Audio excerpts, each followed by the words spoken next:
Habang dugo ang nakikipaglaban sa kamatayan si Amara sa isang maruming ward ng ospital, ang asawa niyang si Enzo ay abala sa pag-aalay ng mamahaling singsing sa kabit nito sa Palawan. Isang pirasong papel ang iniwan ng mga Alvarado, hindi para sa pagkilala sa sanggol, kundi isang kasunduan sa diborsyo. Ngunit hindi nila alam, ang babaeng itinuring nilang basahan ay ang nawawalang hiyas ng pinakamakapangyarihang pamilya sa bansa. Magsisimula na ang paniningil. Pirirmahan mo ang divorce paper na ito, Amara. Ayaw naming magkaroon ng apo na ang dugo ay nanggaling sa isang pulube. Ang boses ni Doña Consuelo ay malamig pa sa simoy ng aircon sa loob ng pampublikong ward ng ospital. Walang bakas ng awa sa kanyang mga mata habang inilalapag ang ilang pirasong papel sa ibabaw ng malatlat na kuumot ni Amara. Sa mga sandaling iyon, ang katawan ni Amara ay tila pinipitpit sa pagitan ng dalawang malalaking bato. Ang bawat singhap niya ay hiram na lamang sa hangin habang ang matinding kirot ng paghilab ng kanyang tiyan ay unti-unting lumalamon sa kanyang ulirat. Pawis na pawis siya. Ang kanyang mga daliri ay nakabaon sa gilid ng bakal na kama. Naghahanap ng kahit anong kapitan sa gitna ng unos ng panganganak. Mama, huwag po ngayon. Ang tanging naisambit ni Amara sa pagitan ng kanyang mga ungol. Ang kanyang boses ay tila isang marupok na sinulid na anumang sandali ay mapuputol na. Nasaan po si Enzo? Kailangan ko po siya. Isang mapait na ngisi ang sumilay sa labi ng matanda. Hindi siya sumagot. Sa halip ay kinuha niya ang cellphone nito mula sa bedside table at itinapat ang screen sa harap ng namumutlang mukha ni Amara. Sa screen, nakita niya ang isang litrato na kakarating pa lamang sa social media feed. Naroon si Enzo, ang kanyang asawa, ang lalaking pinag-alaya niya ng 3 taon ng pagsisilbi at pagtitiis. Nakangiti ito ng malawak. Nakayakap sa isang magandang babae na si Isabel, habang sa background ay ang asul na dagat ng Palawan at ang papalubog na araw. Ang caption ay tila isang kutsilyong paulit-ulit na itinusok sa dibdib ni Amara. My true peace. At last, naramdaman ni Amara ang paghinto ng tibok ng kanyang puso bago ito muling bumitaw ng isang malakas at masakit na pintig. Ang kanyang mga kamay na kanina ay nanginginig sa sakit ng panganganak ay biglang naging paralisado. Ang bolpen na inabot ni Doña Consuelo ay parang isang mabigat na piraso ng bakal. Pinili niya ang kaligayahan niya, Amara, at hindi ikaw iyon.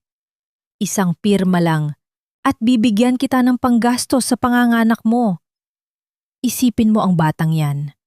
Gusto mo bang lumabas siya sa mundong ito na walang kahit 5? Ang mitya ng kanyang pag-asa ay tila unti-unting namamatay sa bawat salitang binibitawan ng binan, habang ang kanyang asawa ay lumalangoy sa karangyaan at init ng yakap ng iba. Siya ay nandito, nakahiga sa isang kama na amoy gamot at kalawang, itinatakwil na parang isang maruming basahan matapos pakinabangan. Ang bawat sakripisyo niya, ang paggising na madaling araw para pagsilbihan ang pamilya Alvarado, ang pagtitiis sa mga panlalait sa kanyang pagkatao, ang paglimot sa sarili niyang mga pangarap, lahat ng iyon ay naglaho na parang uso. Sa gitna ng malabong paningin, dahil sa luhang hindi na mapigilan, kinuha ni Amara ang bulpen. Ang kanyang lagda ay hindi lamang isang pagpayag sa diborsyo, ito ang huling bakas ng kanyang pagkawasak. Ang bawat kurba ng kanyang pangalan sa papel ay katumbas ng bawat piraso ng kanyang pusong nadudurog. Matapos ang huling titik, ang bolpen ay dahan-dahang nalaglag mula sa kanyang mga daliri at gumulong patungo sa madilim na sulok sa ilalim ng kama. Kasabay ng kanyang pangbitaw sa panulat ay ang muling paghila ng isang dambuhalang sakit mula sa kanyang sinapupunan. Isang sigaw na punong-puno ng pait ang kumawala sa kanyang mga labi. Isang tunog na hindi lamang galing sa pisikal na hapdi, kundi mula sa isang kaluluwang pilit na pinapatay. "Nurse! Ang pasyente!" Ang tanging narinig niyang sigaw sa paligid bago magdilim ang lahat. Sa huling sandali ng kanyang malay, Isang katanungan ang naiiwan na parang isang sugat na ayaw maghilom. Hanggang kailan kailangang bayaran ng isang pusong? Tapat ang kasalan ng magmahal sa maling tao. At sa oras na muling bumukas ang kanyang mga mata, makikilala pa ba niya ang sarili niyang refleksyon sa gitna ng mga abo ng kanyang nakaraan? Kumusta ang anak ko? Lalaki ba o babae? At ang babaeng yun, napirmahan na ba niya ang mga papeles? Ang boses ni Enzo ay puno ng kawalan ng pakialam habang naglalakad sa madilim na pasilyo ng ospital. Suot niya ang isang mamahaling polo shirt na amoy dagat at mamahaling pabango, isang masakit na kabaligtaran sa amoy ng alkohol at pagkabulok sa loob ng pampublikong pasilidad. Sa tabi niya, si Donna Consuelo ay nakangiti ng may pagmamalaki, tila isang reyna na katatapos lang manalo sa isang malaking laban. Huwag kang mag-alala, anak. Nakuha ko na ang lagda niya. Malaya ka na sa pabigat na iyon. Sagot ng matanda habang hinahaplos ang braso ng anak. Ang mahalaga ay maayos na ang lahat para sa inyo ni Isabel. Hindi nararapat ang isang Alvarado sa lugar na ganito. Ngunit nang marating nila ang Ward number 4, ang ngiti sa mga labi ni Enzo ay unti-unting naglaho. Ang kama kung saan niya huling nakita si Amara na namimilipit sa sakit ay malinis na. Wala na ang gusot na kumot, wala na ang mga gamit na luma, at wala na ang bakas ng presensya ng kanyang asawa. Ang tanging naroon ay ang malamig na sikat ng araw na tumatama sa metal na frame ng kama. Mabilis na lumapit si Enzo sa nurse station. Ang kanyang noo ay nakakunot sa pagtataka at umuusbong na inis. Nasaan ang pasyenteng narito?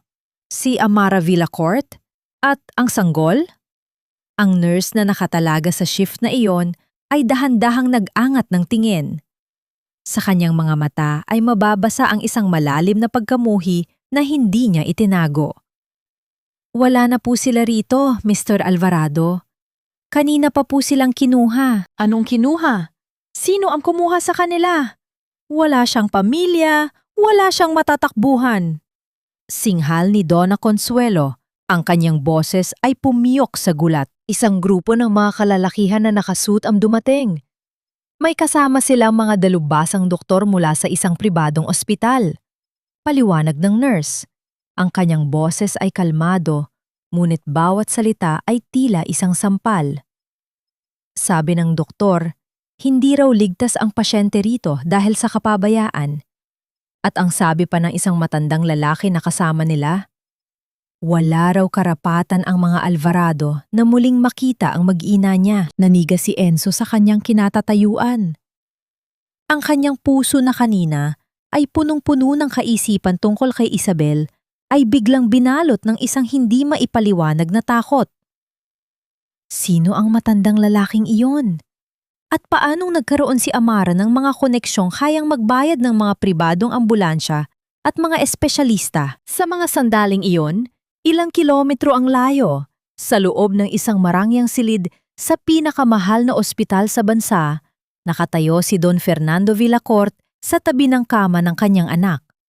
Ang kanyang mga kamay ay nanginginig habang hinahawakan ang maliit na kamay ni Amara na puno ng mga pasa mula sa suwero.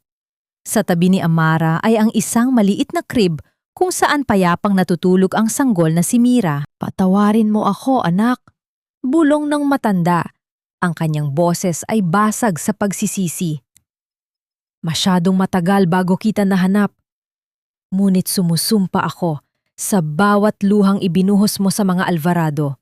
Isang imperyo ang ibabagsak ko para sa iyo. Bumalik ang eksena sa pampublikong ospital. Palabas na sana si Enzo nang mahagip ng kanyang paningin ang isang bagay sa gilid ng basurahan malapit sa pintuan ng ward. Huminto ang kanyang mundo.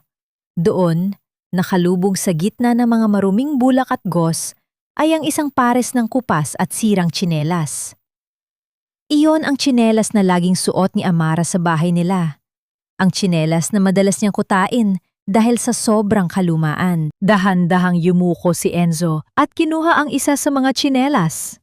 Ang bigat nito sa kanyang kamay ay tila mas mabigat pa sa lahat ng gintong pag-aari ng kanyang pamilya. Naalala niya kung paano naglalakad si Amara Nang dahan-dahan patungo sa kusina para ipagluto siya ng paborito niyang almusal kahit papagod na pagod ito sa gawaing bahay. Naalala niya ang mga gabing hinahayaan niyang matulog ito sa sofa dahil ayaw niyang maistorbo ang kanyang pahinga. Ang tsinelas na ito ay ang huling alaala ng babaeng itinakwil niya, ang babaeng ipinagpalit niya sa pansamantalang saya. Isang malalim na katahimikan ang bumalot sa kanya, isang katahimikan na unti-unting nilalamon ng isang namumuong pagsisisi. Ngunit huli na ang lahat para sa mga paumanhin.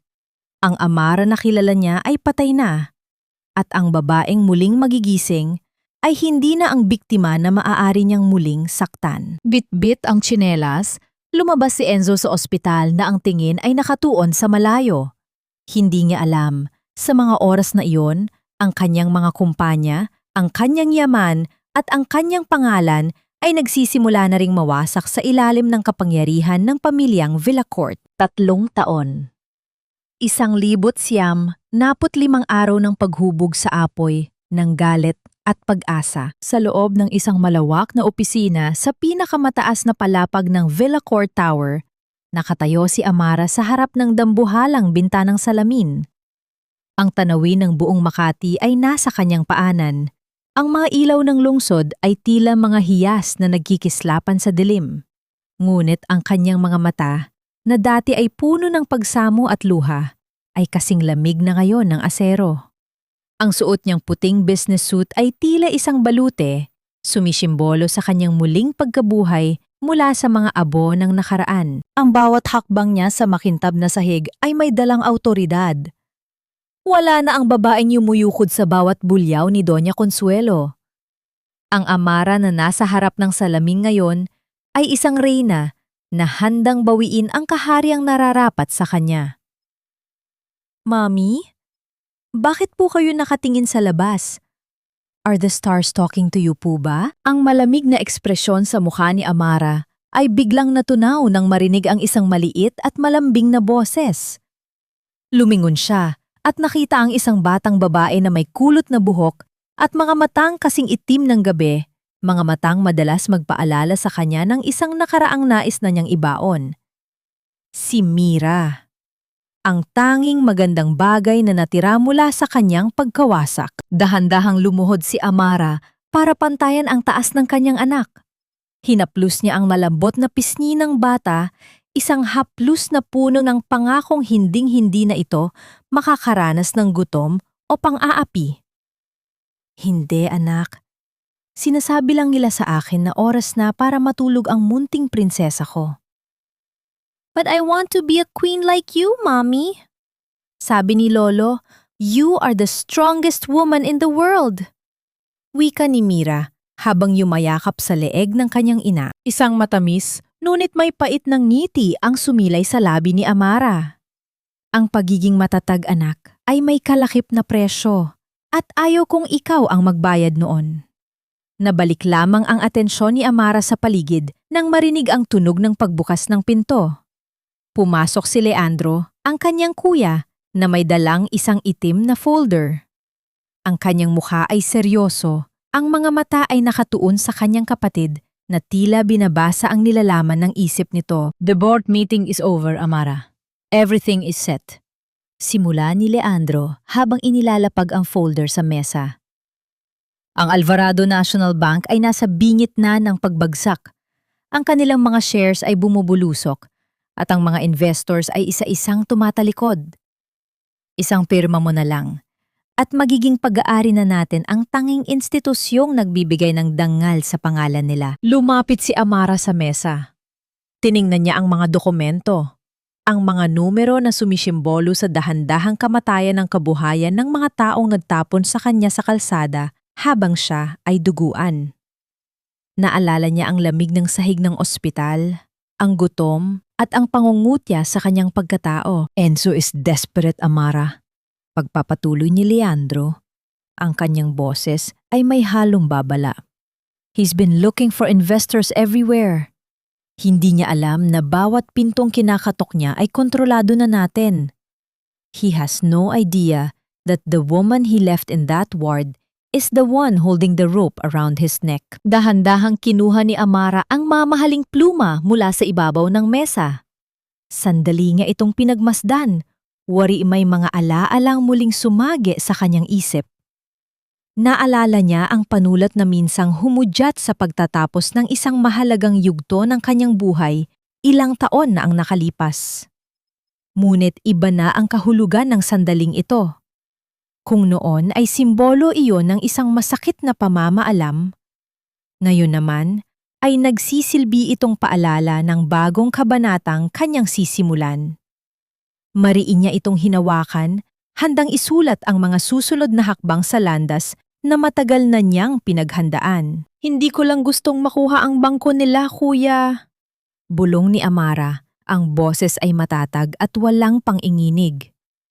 Gusto kong makita ang sandali na ma-realize nila na ang perang ipinaddamot nila sa gatas ng anak ko ay ang perang gagamitin ko para bilhin ang kanilang pagkatao. Mabilis at walang pag-aalinlangang nilagdaan ni Amara ang kasunduan. Ang bawat kurba ng kanyang pangalan ay tila isang hatol ng kamatayan para sa pamilya Alvarado. Execute the takeover tomorrow morning. Utos ni Amara habang isinasara ang folder. Gusto kong ako mismo ang humarap sa kanila sa boardroom. Gusto kong makita ang mukha ni Donna Consuelo kapag nalaman niyang ang pulubi na itinaboy niya ang magdedesisyon kung may matitira pa bang bubong sa itaas ng kanilang mga ulo. Lumingon si Amara sa bintana habang ang isang malakas na kidlat ay gumuhit sa kalangitan. Pansamantalang, nagbibigay ng liwanag sa kanyang mukha na puno ng determinasyon. Ang laro ay magsisimula na. At sa pagkakataong ito, siya ang may hawak ng lahat ng alas. Ayusin mo ang iyong tindig, Enzo. Hindi tayo narito para magmukhang kaawa-awa. Kailangan nating makuha ang pirma ng mga Villacourt kung ayaw mo matulog sa kalsada bukas. Ang boses ni Isabel ay puno ng pagkairita habang hinihila ang manggastang suit ni Enzo. Sa loob ng dambuhalang ballroom ng Grand Hyatt, ang kislap ng mga kristal na chandelier ay tila nanunuya sa kanilang kalagayan. Ang magarbong kasuotan ni Isabel ay hindi na maitago ang katotohanang ang mga alahas na suot niya ay mga replika na lamang. Ang mga tunay ay naisang lana para bayaran ang mga utang ng kumpanya. Si Enzo ay nakatayo sa isang sulok. Ang kanyang mga mata ay pagod at may malalim na itim na bilog sa palikid.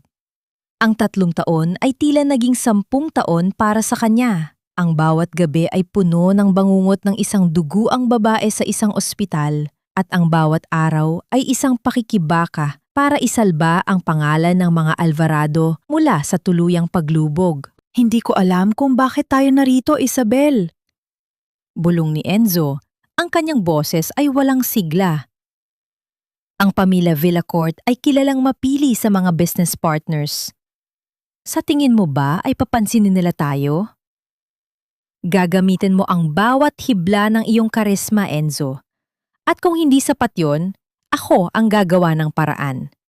Sagot ni Isabel habang tinitingnan ang sarili sa isang maliit na salamin. Biglang tumahimik ang buong silid ng dahan-dahang bumukas ang malalaking pintong gawa sa mahogany. Ang Master of Ceremonies ay tumayo ng matuwid. Ang kanyang boses ay umalingaw-ngaw sa bawat sulok ng ballroom. Ladies and gentlemen, it is a great honor to introduce the woman who holds the future of our economy, the pride of the Villacorte Group, their newly appointed Chief Executive Officer, Miss Amara Villacorte. Ang bawat mata sa loob ng silid ay nakatuon sa pintuan. Isang babaeng nakasuot ng isang mahabang pulang gown ang dahan-dahang pumasok. Ang tela ng kanyang damit ay tila dumadaloy na apoy sa bawat hakbang niya. Ang kanyang buhok ay maayos na nakapusod, inilalantad ang kanyang mahabang leeg at ang isang makinang na kwintas na brilyante na mas maliwanag pa sa mga ilaw ng paligid. Ngunit higit sa kanyang kasuotan, ang kanyang presensya ang nagpatahimik sa lahat. May dalang kakaibang lamig at kapangyarihan ang bawat galaw niya. Sa likod niya ay naglalakad ang 2 matatandang lalaki na kilala bilang mga haligi ng industriya, ngunit silang 2 ay tila mga anino lamang ng babaeng nasa gitna. Sa sulok ng ballroom, Ang basong hawak ni Enzo ay dahan-dahang dumulas mula sa kanyang mga daliri. Ang tunog ng pagkabasag ng kristal sa sahig ay hindi narinig ng sinuman dahil sa palakpakan ng mga tao. Ngunit para kay Enzo, iyon na ang huling tunog ng kanyang katinuan. Ang kanyang puso ay tila tumigil sa pagtibok. Ang hanging nilalanghap niya ay tila naging lason. Ang babaeng nasa entablado, ang babaeng tinatawag nilang makapangyarihang CEO, ay may mukhang hinding-hindi niya malilimutan. Iyon ang mukhang iniwan niya sa gitna ng paghihirap.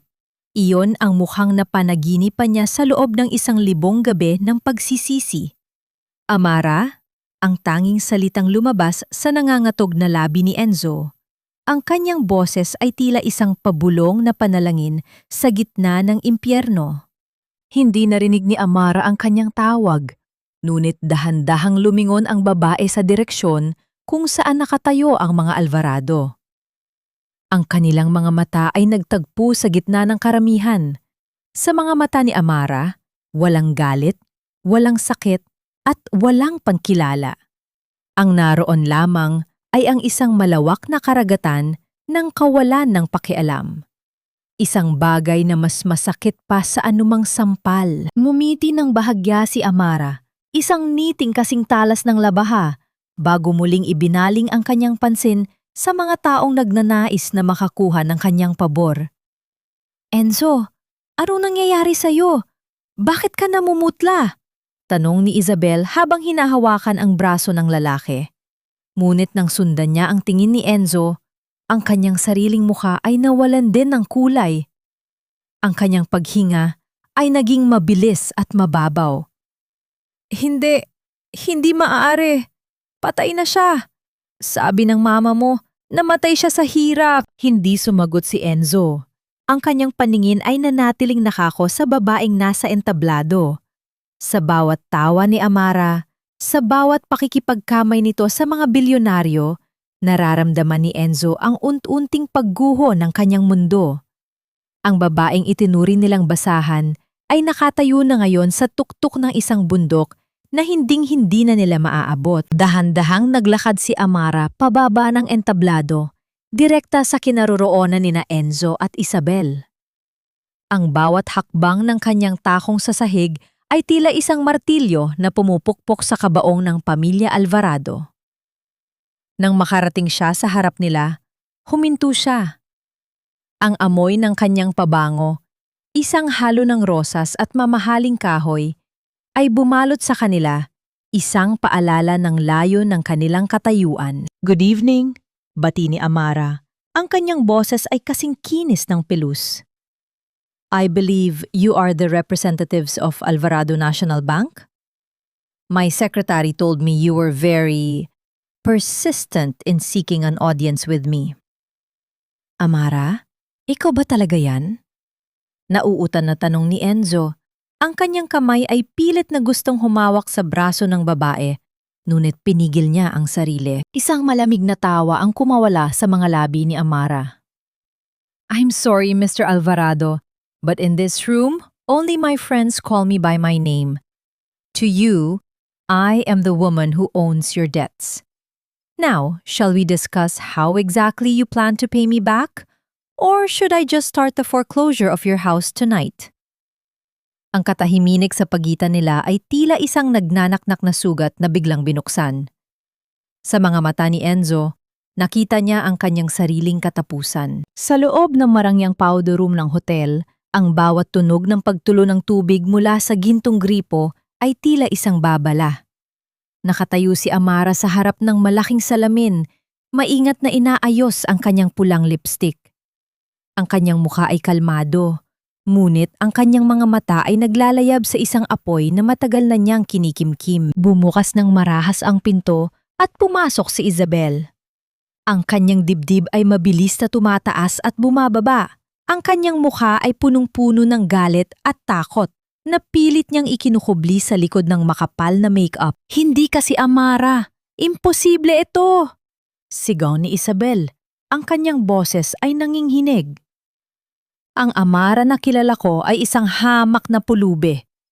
Isang babaeng walang kwenta na itinapon sa basurahan.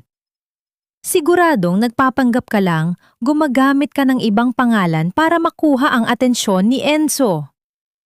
Dahan-dahang lumingon si Amara. Isang mapait na ngiti ang sumilay sa kanyang mga labi habang tinitingnan niya si Isabel mula ulo hanggang paa. Ang kanyang paningin ay huminto sa kwintas na suot ng babae. Ang mga hiyas na suot mo, Isabel, ay kasing peke ng pag-ibig ni Enzo sa'yo. Malamig na wika ni Amara. Ang kanyang boses ay walang galit, ngunit bawat salita ay may dalang bigat na tila isang hatol. At ang pagsigaw mo sa harap ko ay nagpapatunay lamang kung gaano ka kadesperada. Natatakot ka, hindi ba? Natatakot ka na ang palasyong binuo mo sa ibabaw ng luha ko ay unti ng gumuho. Wala kang alam! Mahal ako ni Enzo! Muling sigaw ni Isabel, ngunit ang kanyang boses ay tila isang batang nawawala sa dilim. Lalabas na sana si Amara nang biglang bumukas muli ang pinto at pumasok si Doña Consuelo. Ang matandang babae ay nakasuot ng kanyang pinakamagarbong terno. Ang kanyang mukha ay puno ng kislap ng mga alahas, ngunit ang kanyang mga mata ay nananatiling mapanuri at mapagmataas. Hindi pa niya nakikita ang mukha ni Amara nang malapitan, tanging ang likuran lamang nito. Isabel, bakit ka sumisigaw? Nakakahiya sa mga bisita. Wika ni Donna Consuelo. Pagkatapos ay lumingon siya sa direksyon ni Amara, ang kanyang mukha ay biglang nagbago at naging puno ng nagniningning na paghanga. Kayo po ba ang CEO ng Villacorte Group? Pasensya na po sa inasal ng aking manugang. Masyado lang po siyang nasasabik na makilala ang isang katulad ninyo. Ako po si Donna Consuelo Alvarado, ang may-ari ng... Dahan-dahang humarap si Amara sa matandang babae.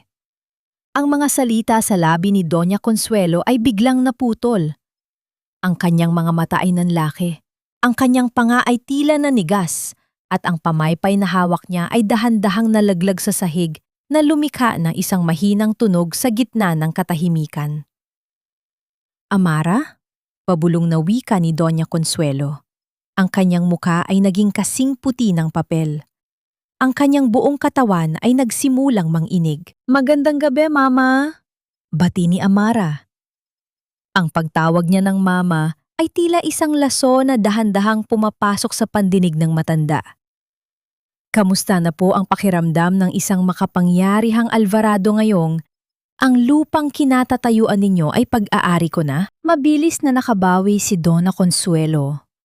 Ang kanyang takot ay biglang napalitan ng kanyang likas na kayabangan. Itinaas niya ang kanyang baba at tiningnan ng masama si Amara. Hindi ko alam kung paanong milagro ang nangyari at nakarating ka sa posisyong yan.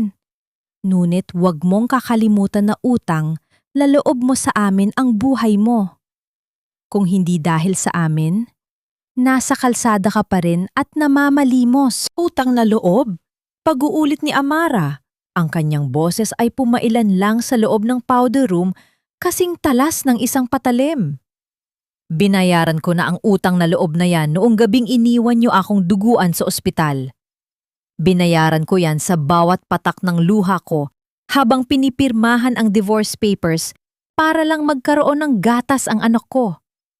Ngunit kayo ang may utang sa akin na yon. Lumapit si Amara ng mas malapit kay Doña Consuelo, sapat na para maramdaman ng matanda ang lamig ng presensya ng kanyang dating menamali na menugang. Alam mo ba, Doña Consuelo, na ang bangko ninyo ay opisyal nang nagsara ngayong alas 5 ng hapon? Bulong ni Amara. At ang bahay na tinitirhan ninyo? Bukas ng umaga, darating ang mga tauhan ko para ilabas ang lahat ng inyong gamit. Gusto ko sanang maranasan ninyo ang lamig ng semento, gaya ng ipinararanas ninyo sa akin noon. Napahawak si Donna Consuelo sa kanyang dibdib. Ang kanyang paghinga ay naging mabigat at pasumpong-sumpong. Ang kanyang mga mata ay puno ng hindi maipaliwanag na takot habang nakatingin sa babaeng dati ay itinuturing niyang walang halaga. Hindi mo pwedeng gawin yan. Kami ang mga Alvarado. Sigaw ng matanda. Ngunit ang kanyang boses ay wala ng kapangyarihan. Maling-mali ka, Donna Consuelo. Wika ni Amara bago tuluyang lumakad palabas ng pinto. Dahil sa gabing ito, ang pangalang Alvarado ay magiging isang paalala na lamang ng isang pamilyang nabulag ng kasakiman. At ang pangalang Villacourt ang magiging anino na susunod sa inyo hanggang sa huling hininga ninyo. Naiwan si Donna Consuelo at Isabel sa loob ng powder room.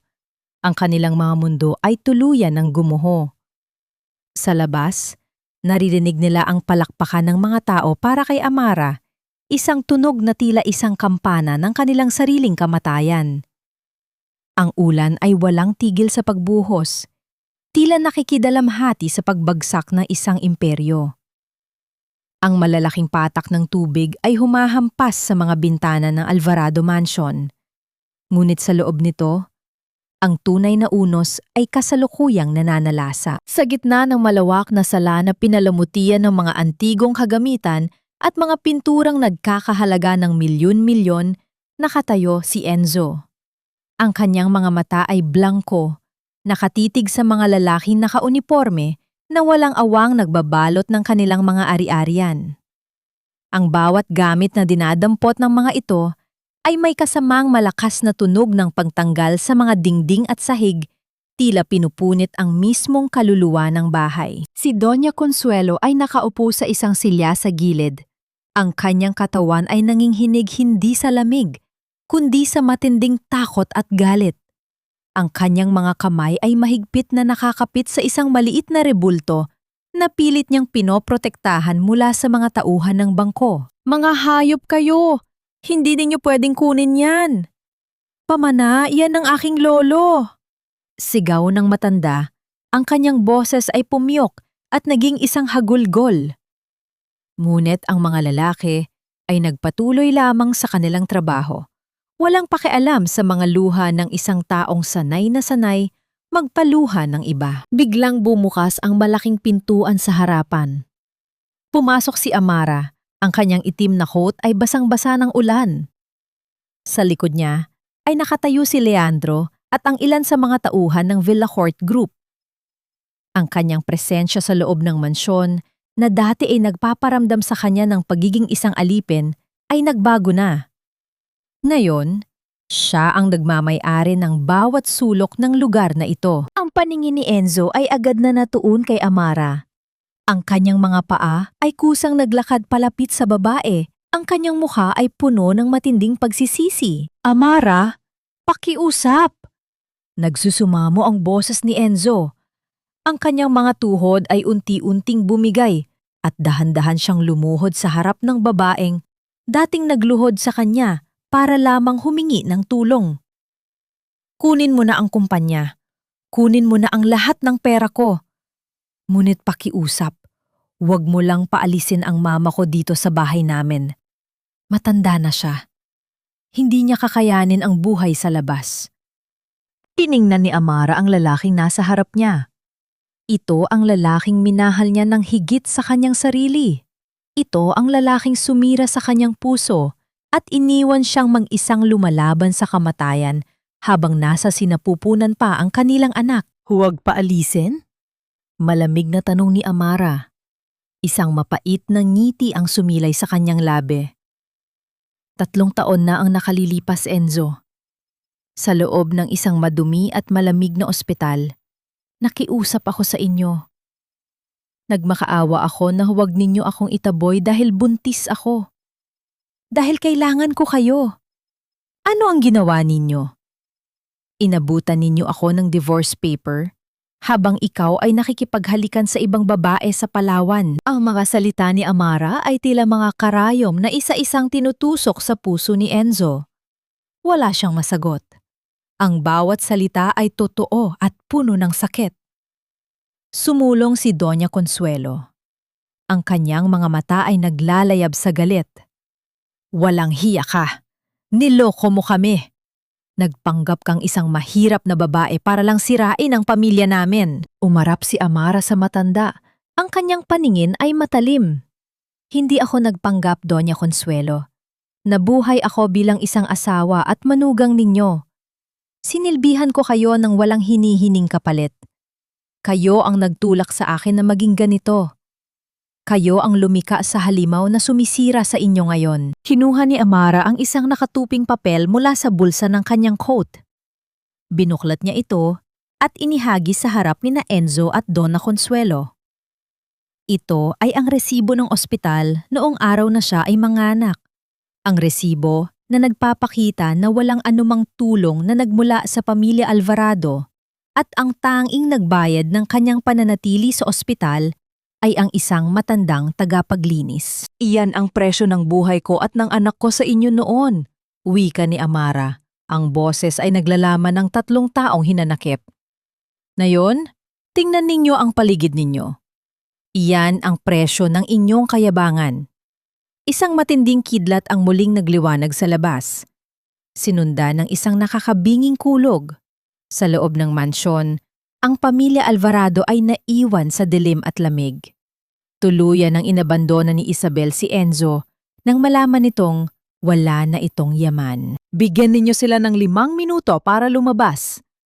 Utos ni Amara sa kanyang mga tauhan bago siya tumalikod at naglakad palabas sa ulan. Sa labas, habang papasok si Amara sa kanyang sasakyan, hindi niya maiwasang lumingon muli sa malaking mansyon. Ang kanyang mga mata ay nanlabo dahil sa luha na kanina pa niya pinipigilan. Ang paghihiganti ay matamis, ngunit hindi nito kayang punan ang butas sa kanyang puso. Ang tanging nararamdaman niya ngayon ay isang malalim na kalungkutan para sa pamilyang sinira nila ang kanilang mga sarili dahil sa kasakiman. Sa isang tago at eksklusibong kapihan sa Makati, ang halimuyak ng mga lilutong barako beans at ang mainit na singaw ng tsaa ay tila hindi sapat upang tunawin ang makapal na yelo sa pagitan ng 2 babae. Nakatitig si Isabel sa kanyang tasa. Ang kanyang mga daliri na dati ay pulo ng mga mamahaling singsing ay ngayon ay walang palamuti. At ang panghinginig ng kanyang mga kamay ay pilit niyang itinatago sa ilalim ng mesang gawa sa makinis na kahoy. Sa tapat niya, kalmadong nakaupo si Amara. Humihigop ng tsaa na tila ba ang kaharap niya ay isang hamak na insekto na hindi karapat-dapat pag-aksayahan ng galit. Bakit mo ako pinatawag dito, Amara? Kung gusto mo akong insultuhin dahil iniwan ko si Enzo matapos mong kunin ang lahat ng yaman niya, nag-aaksaya ka lang ng oras. Matapang na simula ni Isabel, bagaman ang kanyang boses ay may halong pang-inginig.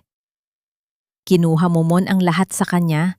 Hindi mo mababago ang katotohanan na noong mga panahong kailangan mo siya. Sa tabi ko siya natulog. Ako ang pinili niya. At ang anak na nasa sinapupunan ko noon, na ngayon ay isang malusog na batang lalaki. Iyon ang pruweba ng pagmamahal niya na kailanman ay hindi mo nakuha. Isang mapait na ngiti ang dahan-dahang sumilay sa mga labi ni Amara. Ibinaba niya ang kanyang tasa.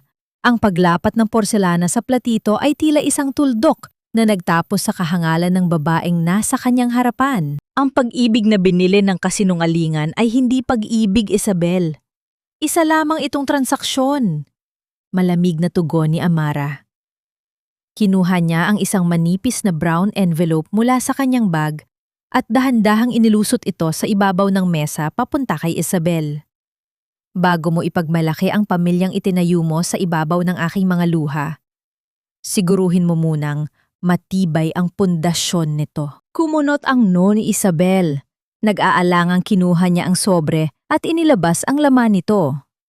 Sa unang pahina pa lamang, ang kulay sa kanyang mukha ay tuluyang naglaho, napalitan ng isang nakakikilabot na pamumutla.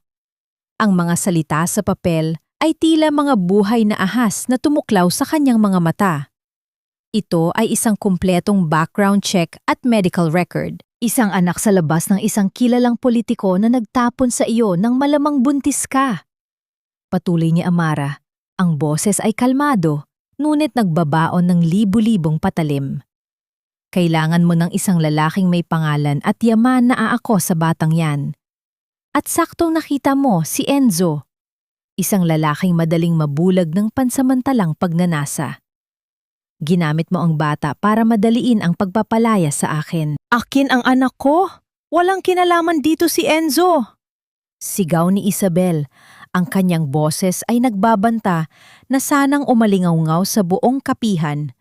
Ngunit pinigil niya ang sarili dahil sa mga nakatinging gwardiya ni Amara. Tama ka. Walang kinalaman si Enzo sa batang yan. Seryosong sagot ni Amara habang tumatayo. Ngunit ginamit mo ang bata para ipaggait kay Enzo ang kanyang tunay na dugo at laman. At yan ang kasalanang hinding-hindi ko palalampasin.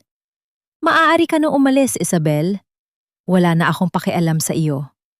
Ang impormasong yan ay sapat na para sa huling hakbang ng aking paniningil. Inalikuran ni Amara ang nanginginig na si Isabel at naglakad palabas. Iniiwan ang babae sa gitna ng kanyang gumuguhong ilusyon. Samantala, sa isang masikip at madilim na inuupahang kwarto sa gilid ng Maynila, ang amoy ng lumang kahoy at alikabok ay nakakasakal.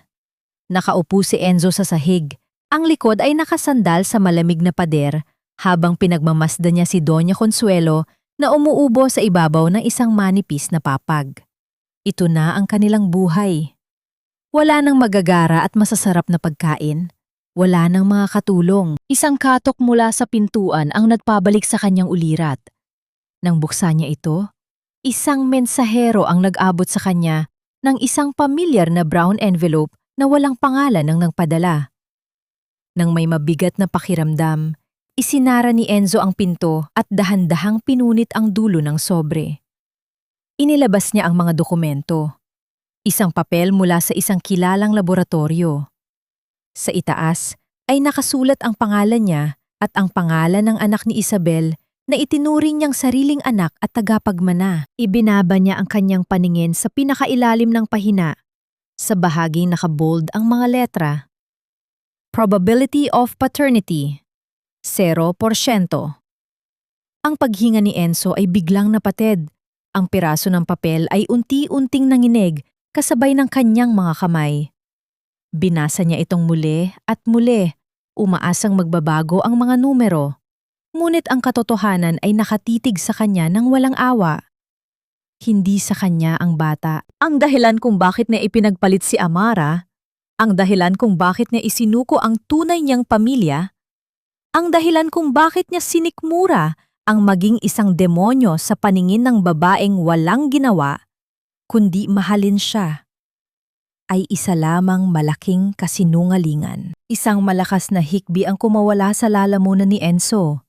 Ang kanyang mga tuhod ay tuluyang bumigay at napaluhod siya sa maruming sahig. Mahigpit niyang nilukot ang papel at itinapat sa kanyang dibdib habang ang mga luha ng matinding pagsisisi at pagkamuhi sa sarili ay naguunahang bumagsak. Itinapon niya ang kanyang tunay na asawa at anak para sa isang walang kwentang balat kayo. At ngayon, sa gitna ng kanyang pagkawasak, wala siyang ibang masisisi kundi ang kanyang sariling pagkabulag. Ang araw ay sumisikat sa kalahang Maynila, ngunit para sa pamilya Alvarado, ang liwanag nito ay tila isang malupit na paalala ng kanilang bumagsak na imperyo. Sa labas ng isang maliit at nangangamoy na eskinita, kung saan ang mga kanal ay puno ng itim na tubig at ang mga asong gala ay nag-aagawan sa mga tira-tirang pagkain, nakaupo si Enzo sa isang bangketa. Ang kanyang maruming kamay ay nakabaon sa kanyang magulong buhok. Wala na ang mamahaling pabango at ang makinis na mukha ng isang CEO. Ang lalaking naroon na yon ay isang anino na lamang ng kanyang dating sarili. Sa loob ng masikip na inuupahang kwarto, ang boses ni Donna Consuelo ay patuloy na nagrereklamo. Tila isang sirang plaka na nagpupumilit patugtugin ang isang awit na wala nang nakikinig. Enzo! Hindi ko na kaya sa lugar na ito. Ang higaan ay puno ng surot at ang amoy ng labas ay pumapasok dito. Tumawag ka sa mga kaibigan natin sa Forbes Park. Sigurado akong may tutulong sa atin. Sigaw ng matanda habang pilit na pinapagpag ang kanyang maruming duster. Dahan-dahang pumasok si Enzo. Ang kanyang mga mata ay blanko, puno ng isang matinding pagkapagod na tumagos hanggang sa kanyang kaluluwa. Tiningnan niya ang kanyang ina, ang babaeng nagturo sa kanya na ang halaga ng isang tao ay nasusukat lamang sa dami ng pera sa bangko. Wala na tayong kaibigan, Mama. Malamig na sagot ni Enzo. Ang boses niya ay basag at mahina. Kinuha na ni Amara ang lahat. Ang mga taong tinatawag ninyong kaibigan ay mga taong sumasambalang sa pera natin. At ngayon, wala na tayong pera. Ito ay kasalanan ng babaeng yon. Galit na tili ni Doña Consuelo. Ang kanyang muka ay namumula. Isang bruha na galing sa estero na nagpanggap na anghel. Dapat ay pinatay ko na siya noong nasa ospital pa lang siya. Hindi na napigilan ni Enzo. Ang galit, pagsisisi at ang katotohanan ng papel na natanggap niya kahapon ay sumabog na parang bulkan. Tama na, Mama! Sigaw ni Enzo, isang sigaw na nagpatahimik sa buong kwarto. Lumapit siya at marahas na hinawakan ang magkabilang balikat ng kanyang ina, ang kanyang mga mata ay nanlilisik sa luha. Hindi niya tayo sinira. Tayo ang sumira sa sarili natin.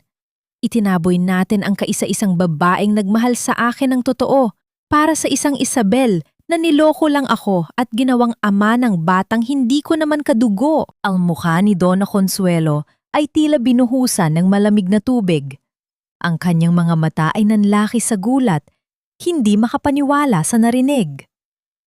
Anong sinasabi mo? Ang bata, ang apo ko. Nauutal na tanong ng matanda, binitiwan siya ni Enzo at napahilot sa kanyang sentido. Isang mapait na tawa ang lumabas sa kanyang mga labi. Isang tawa ng taong tuluyan nang nabaliw sa sakit. Walang apo, Mama. Wala tayong apo kay Isabel. Ang tunay kong anak, ang nag-iisang dugong Alvarado, ay itinaboy ninyo at kinain ng kahirapan dahil sa kasakiman natin. At ngayon, nasa pangangalaga na siya ng pamilyang may kapangyarihang burahin tayo sa mundo. Bumagsak si Donna Consuelo sa saig. Ang kanyang mga kamay ay nakatakip sa kanyang bibig habang unti-unting napagtatanto ang bigat ng kanilang mga kasalanan. Ang kanyang kayabangan ay tuluyan ng nadurog. Habang nagaganap ang komprontasyong ito, sa isang malinis at tahimik na sementeryo na may tanawin ng asul na karagatan, dahan-dahang inilapag ni Amara ang isang bungkos ng puting rosas sa ibabaw ng isang simpleng lapida. Ang lapida ay walang marangyang disenyo, tanging ang pangalan ng babaeng kumupkop sa kanya at ang mga salitang, isang nagmamahal na ina, ang nakaukit dito. Sa kanyang tabi ay nakatayo ang maliit na si Mira, hawak ang isang makulay na lobo. Mami, bakit tayo andito? Sino po siya? Inosenteng tanong ni Mira habang tinitingnan ang puting bato. Lumuhod si Amara.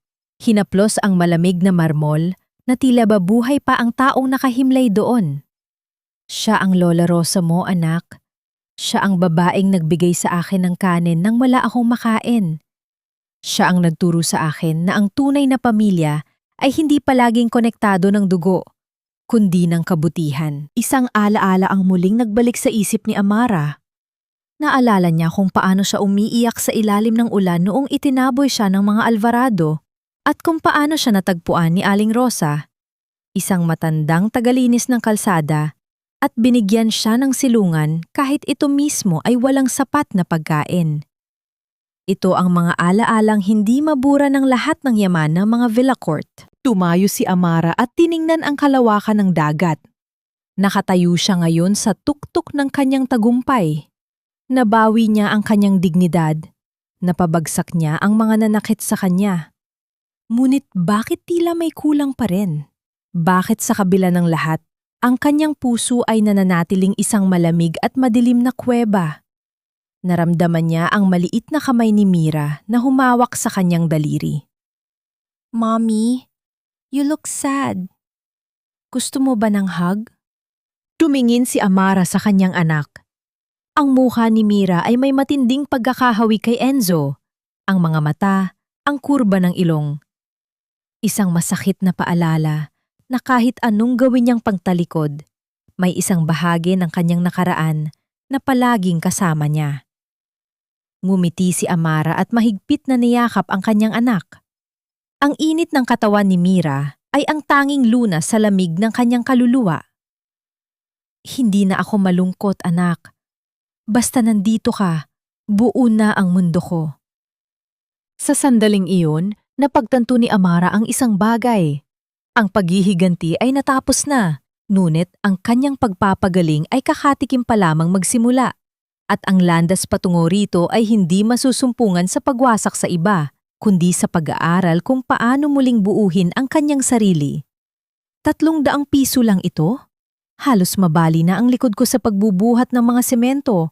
Tapos, ganito lang ang ibabayad ninyo? Ang boses ni Enzo ay nanghinginig sa pagod at gutom.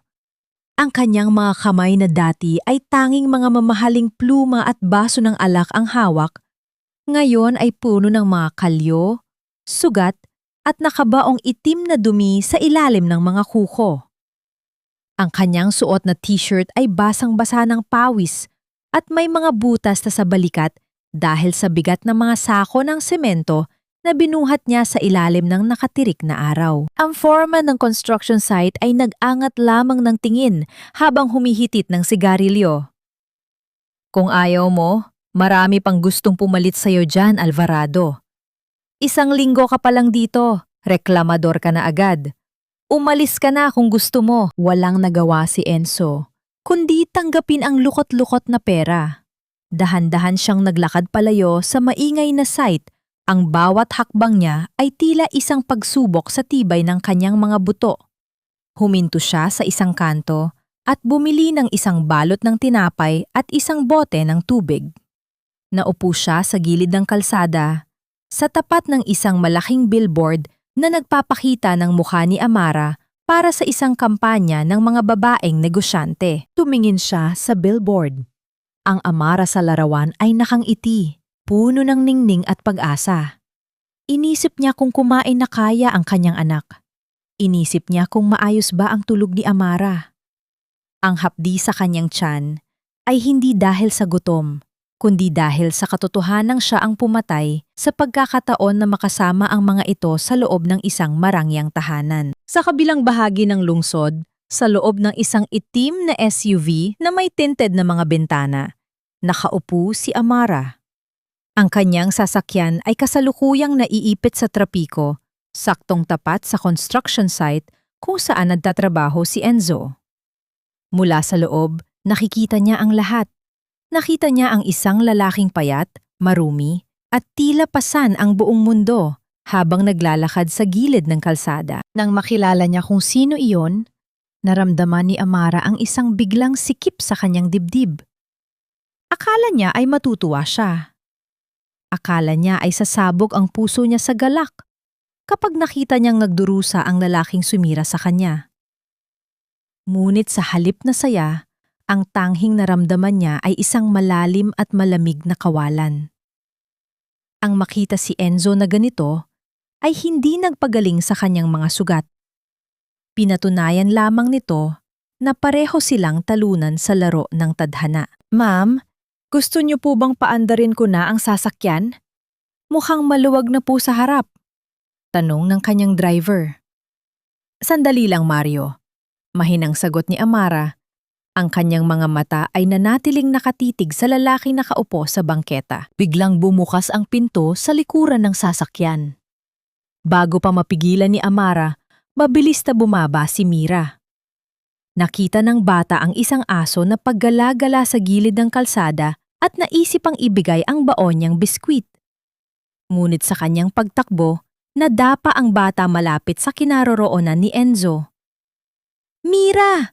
Sigaw ni Amara habang mabilis ding bumababa ng sasakyan. Agad na tumayo si Enzo nang marinig ang tunog ng pagbagsak. Hindi niya alam kung sino ang bata. Ngunit ang likas na pag-aalaga ay nanaig sa kanya. Nilapitan niya ang bata at dahan-dahang tinulungan itong tumayo. Pinagpag niya ang maruming tuhod ni Mira gamit ang kanyang nanginginig na mga kamay. Ayos ka lang ba, maliit na bata? May masakit ba sa'yo? Tanong ni Enzo.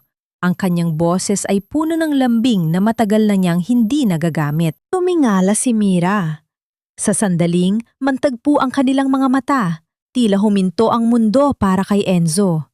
Ang mga matang iyon, ang kurba ng labi ng batang ito. Iyon ang refleksyon ng kanyang sariling mukha sa salamin noong siya ay bata pa. Isang malakas na pintig sa kanyang puso ang nagsasabing, ang batang ito ay hindi lamang basta estranggero. Nakita ni Mira ang mga luha na dahan-dahang namumuo sa mga mata ng maruming lalaki sa harap niya. Sa inosenteng isipan ng bata, ang lungkot na nakikita niya ay masyadong mabigat para sa isang tao. Bakit ka po umiiyak, mister? Dahil po ba nadapa ako? Okay lang po ako. Look, no blood. Masayang wika ni Mira habang ipinapakita ang kanyang tuhod. Kinuha niya ang biskwit mula sa kanyang bulsa at iniabot ito kay Enzo. Don't cry na po. Share tayo sa food ko. Hindi nakapagsalita si Enzo. Ang kanyang lalamunan ay tila may nakabarang malaking bato. Ang maliit na piraso ng biskwit sa kanyang palad ay tila pinakamahalagang kayamanan sa buong mundo. Mira, halika rito! Narinig ni Enzo ang boses na iyon. Ang boses na nagmumulto sa kanya gabi-gabi. Tumingin siya sa itaas at nakita si Amara na nakatayo ilang metro ang layo. Ang mukha ni Amara ay puno ng takot at pag-aalala. Ngunit nang magtama ang kanilang mga paningin, ang takot na iyon ay napalitan ng isang matigas na pader ng yelo. Mabilis na kinuha ni Amara si Mira at binuhat ito pabalik sa sasakyan nang hindi nagsasabi ng kahit anong salita kay Enzo. Ang bawat hakbang ni Amara palayo ay tila isang hatol na hinding-hindi na niya muling mahahawakan ang langit na kailanman ay hindi niya pinahalagahan. Naiwan si Enzo na nakatayo sa gitna ng usok ng mga sasakyan at ingay ng lungsod. Mahigpit na hawak ang biskwit na ibinigay ng kanyang anak. Isang katanungan ang pilit na sumisigaw sa kanyang isipan habang pinapanood niyang lumalayo ang itim na SUV. Alam ba ni Mira na siya ang ama nito? At kung malalaman man ng bata ang katotohanan, yayakapin pa ba siya nito? O ituturing siyang isang maruming alaala na dapat ng kalimutan? Ang katahimikan sa loob ng mansyon ng mga Villacourt ay tila isang mabigat na kumot na bumabalot sa bawat sulok ng silid. Nakatayo si Amara sa harap ng bintana ng silid tulugan ni Mira, pinagmamasdan ang kanyang anak na mahimbing na natutulog. Ang bawat paghinga ng bata ay tila isang munting himig na nagbibigay ng pansamantalang kapayapaan sa kanyang naguguluhang isipan. Ngunit sa likod ng kapayapaang yon, ang imahe ni Enzo sa gitna ng kalsada ay patuloy na nagmumulto sa kanya. Ang mga maruruming kamay nito na humahawak sa tuhod ni Mira, ang mga matang puno ng luhang tila nagsusumamo, lahat ng iyon ay paulit-ulit na bumabalik sa kanyang gunita na parang isang sirang plaka. Hindi sapat ang yaman para burahin ang nakaraan. Hindi ba, Amara? Isang mahinang boses ang bumasag sa katahimikan. Lumingon si Amara at nakita ang kanyang ama, si Don Fernando, na nakatayo sa pintuan. Ang matanda ay nakasuot ng kanyang pantulog. Ang kanyang mga mata ay puno ng pag-unawa at malasakit para sa anak na matagal niyang nawalay. Lumapit si Amara at sumandal sa balikat ng kanyang ama. Isang kilos na dati ay tanging sa kanyang panaginip lamang niya nagagawa. Akala ko po, kapag nakita ko siyang naghihirap, magiging masaya ako. Akala ko, kapag nakuha ko na ang lahat ng pag-aari nila, mararamdaman ko na ang tagumpay. Pero bakit po ganito? Bakit mas masakit makita siyang tila isang basahan sa kalsada? Hinaplos ni Don Fernando ang buhok ng kanyang anak. Dahil ang puso mo ay hindi ginawa para sa pagkamuhi, anak. Ang poot ay parang isang uling na hawak mo sa iyong palad. Ikaw ang unang napapaso habang hinihintay mo maihagis ito sa iyong kaaway. Ang tunay na kalayaan ay hindi masusumpungan sa pagbagsak ng iba, kundi sa pagtayo mo nang hindi na sila kailangan pang isipin. Pero paano po ang pagpapatawad, Papa? Nararapat ba siya sa pagkakataong iyon? Tanong ni Amara. Ang kanyang boses ay tila isang batang naliligaw sa dilim. Ang pagpapatawad ay hindi para sa kanya, kundi para sa iyo, para hindi ka na maging bilanggo ng iyong mga alaala. Sagot ng matanda bago dahan-dahang lumabas ng silid. Naiwang mag-isa si Amara. Kinuha niya ang kanyang bag at inilabas ang isang maliit na bagay na nakita niya sa bulsa ni Mira bago ito matulog. Isang panyo. Isang lumang panyo na may bordang inisyal na E.A. Enzo Alvarado. Tila naiwan ito ni Enzo nang tulungan niya ang bata at kinuha ito ni Mira bilang isang alaala sa mabait na mamang tumulong sa kanya. Hinitit ni Amara ang amoy ng panyo. Hindi na ito amoy mamahaling pabango. Amoy ito ng pawis, alikabok at hirap. Isang matinding kirot ang gumuhit sa kanyang dibdib. Naalala niya ang mga unang taon ng kanilang pagsasama, noong wala pa silang yaman at tanging pag-ibig lamang ang hawak nila. Ang panyong ito ang ginagamit ni Enzo para punasan ang luha niya noon tuwing napapagalitan siya ni Doña Consuelo. Dahan-dahang nilukot ni Amara ang panyo sa kanyang palad. Sa gitna ng dilim, isang desisyon ang nabuo sa kanyang puso. Hindi nga ibabalik si Enzo sa kanyang buhay. Ngunit hindi rin niya hahayaang lamunin siya ng galit habang buhay. Magsisimula ako ng isang pundasyon, bulong ni Amara sa hangin. Isang pundasyon para sa mga kababaihan at mga batang biktima ng pang-aabuso at kapabayaan. Gagamitin ko ang bawat sentimo ng yaman na kinuha ko sa mga Alvarado para sa mga taong talagang nangangailangan nito. Ngunit habang binubuo niya ang planong ito, hindi niya napansin ang isang maliit na detalye. Sa ilalim ng panyo, may isang maliit na papel na nakasulat sa isang mabilis na sulat kamay. Amara, alam kong hindi mo ako mapapatawad, pero pakiusap, ingatan mo ang anak natin. Huwag mo siyang hahayaang maging katulad ko. Napatigil si Amara. Paano nalaman ni Enzo na si Mira ang kanyang anak? At ano ang gagawin ni Enzo mayong alam na niya ang katotohanan? Ang takot ay muling gumapang sa kanyang sistema. Ang takot na baka muling agawin ng nakaraan ang kapayapaang kakarating pa lamang sa kanyang buhay. Dahan-dahang itinago ni Amara ang papel. Ngunit ang kanyang mga kamay ay hindi na tumigil sa panghinginig hanggang sa pagsikat ng araw. Ang kapaligiran sa loob ng isang murang motel sa gilid ng EDSA ay puno ng amoy ng luma at maruming alpombra, isang lugar na hinding-hindi papasukan ng isang Isabel Rivas, 3 taon na ang nakalilipas. Nakaupo siya sa gilid ng kama, ang kanyang mga mata ay puno ng mga itim na marka mula sa kumalat na maskara. Sa kanyang harap ay ang huling piraso ng kanyang karangyaan, isang pares ng hikaw na brilyante. Ngunit nang tignan niya itong mabuti sa ilalim ng malamlam na ilaw, naramdaman niya ang isang matinding pait. Alam niyang peke rin ito, gaya ng lahat ng pangakong ibinigay sa kanya ng mga lalaking dumaan sa kanyang buhay. Hindi ako pwedeng matapos ng ganito, bulong ni Isabel. Ang kanyang boses ay puno ng pot. Kung babagsak ako, sisiguraduhin kong may kasama ako. Kinuha niya ang kanyang cellphone at mabilis na tinawagan ang kumpanya ni Amara. Gamit ang huling lakas ng kanyang pananakot, nagpanggap siyang may dalang mahalagang impormasyon tungkol sa seguridad ni Mira. Alam niyang ito lamang ang tanging paraan para harapin siya ni Amara. Pagkalipas ng isang oras, sa loob ng isang pribadong silid sa isang mamahaling restaurant na pag-aari ng mga Villa Court, nagtagpo ang 2 babae. Nakatayo ang mga bodyguard sa labas, tinitiyak na walang makakagambala. Si Amara ay nakaupo ng tuwid. Ang kanyang mukha ay tila isang estatwang gawa sa marmol. Walang emosyon, walang takot. Ano ang kailangan mo, Isabel? Sabi ng sekretary ko, may kinalaman daw ito sa anak ko. Simula ni Amara.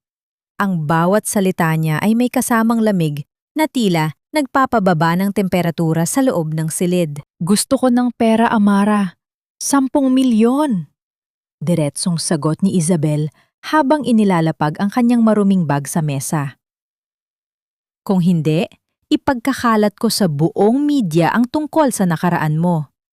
Ipakikita ko sa lahat na ang dakilang CEO ng Villa Corte Group ay isang babaeng galing sa basurahan na tinalikuran ng asawa. Sisirain ko ang reputasyon mo hanggang sa wala ng gustong makipag-business sa iyo. Isang mahinang tawa ang kumawala sa mga labi ni Amara. Hindi ito tawa ng pagkatuwa, kundi tawa ng isang taong nakakita ng isang nakakaawang palabas. Reputasyon? Pag-uulit ni Amara. Dahan-dahan siyang tumayo at lumapit sa bintana. Pinagmamasdan ang mga sasakyang dumadaan sa ibaba. Ang nakaraan ko ay hindi ko ikinahihiya, Isabel. Ang pagiging mahirap ay hindi kasalanan. Ngunit ang pagnanakaw, iyon ang krimen. Biglang tumigas ang mukha ni Isabel. Anong pagnanakaw ang sinasabi mo? Humarap si Amara. Hawak ang isang tablet. Habang abala ka sa pagpaplano ng pananakot sa akin, nakalimutan mo yata na hawak ko na ang lahat ng records ng Alvarado National Bank. Natuklasan ng mga auditors ko na sa loob ng 2 taon, naglipat ka ng malalaking halaga mula sa kumpanya patungo sa isang dummy account sa Singapore. Ginamit mo ang pirma ni Enzo nang hindi niya alam. Ang paghinga ni Isabel ay naging mabilis. Ang kanyang mga kamay ay nagsimulang manginig sa ilalim ng mesa. Hindi yan totoo! Gawa-gawa mo lang yan! Sigaw ni Isabel. Ngunit ang kanyang boses ay pumyok. Nakahanda na ang lahat, Isabel. Ang mga ebidensya, ang mga bank statements, at ang testimonya ng accountant na binayaran mo para manahimik.